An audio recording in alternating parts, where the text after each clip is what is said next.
About 5 years ago, I was living in the heart of a large American city. Being a night owl, I often found myself wide awake after my roommate, who was definitely not a night person, had gone to bed. To pass the time, I used to take long walks, letting my thoughts wander.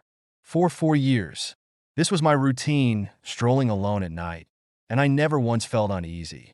I used to joke with my roommate that even the city's drug dealers were courteous. But all of that changed in just a few minutes on one particular night. It was a Wednesday, sometime between 1 and 2 in the morning, and I was walking near a police-monitored park, quite a distance from my apartment.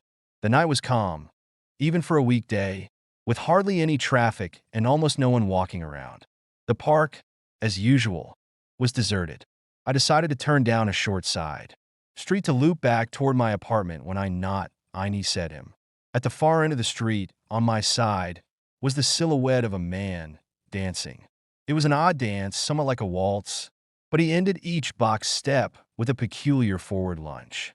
You could say he was dance walking, and he was heading straight for me. I was so taken aback that I stood there for a while, just staring. Then he started moving toward me again. He took enormous, exaggerated tiptoe steps, like a cartoon character sneaking up on someone, but he was moving very, very quickly. At this point, I like to say that I ran or pulled out my pepper spray or phone, anything at all, but I didn't. I just stood there, frozen as the grinning man approached. He stopped again, about a car length away from me. Still grinning, still gazing upward. When I finally found my voice, I tried to ask, "What do you want?" in a strong, commanding tone. But what came out was a shaky, frightened what? Whether or not people can smell fear, they can certainly hear it. I heard it in my voice, and it only made me more terrified. But he didn't react at all. He just stood there grinning, and then, after what felt like an eternity, he slowly turned around and began dance walking away. Just like that, not wanting to turn my back on him. I watched him until he was almost out of sight. Then I realized something. He wasn't walking away anymore, nor was he dancing. I watched in horror as his distant figure started getting larger and larger. He was coming back my way, and this time he was running. I ran too. I sprinted until I was off the side street and back on a better lit road with a few passing cars. When I looked behind me, he was gone. The rest of the way home, I kept glancing over my shoulder, expecting to see his eerie smile again, but he never reappeared. I stayed in that city for 6 more months after that night, but I never went out for another late-night walk. There was something about his face that haunted me. He didn't look drunk or high. He looked completely and utterly deranged. And that's a very, very terrifying thing to see. After that night, I stayed in the city for 6 more months, but I never gathered the courage to go out at night again. There was something about that man's face that haunted me. He didn't look drunk, and he didn't seem high. He appeared completely and utterly insane. And that's a terrifying thing to witness.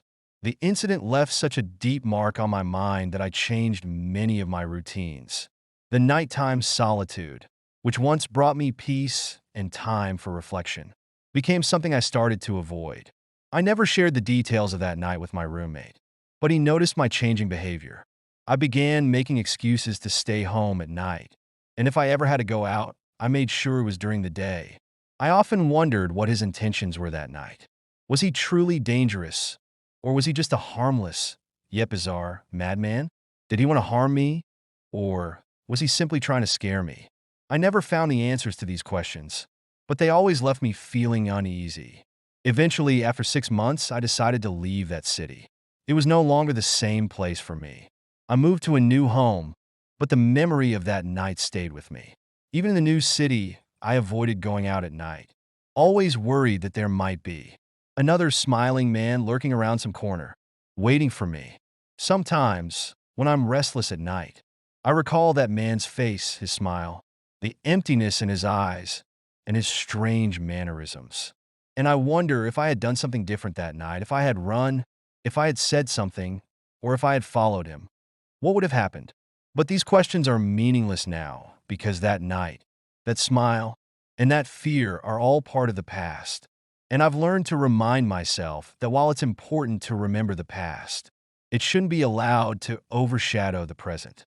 And that's the end of the story.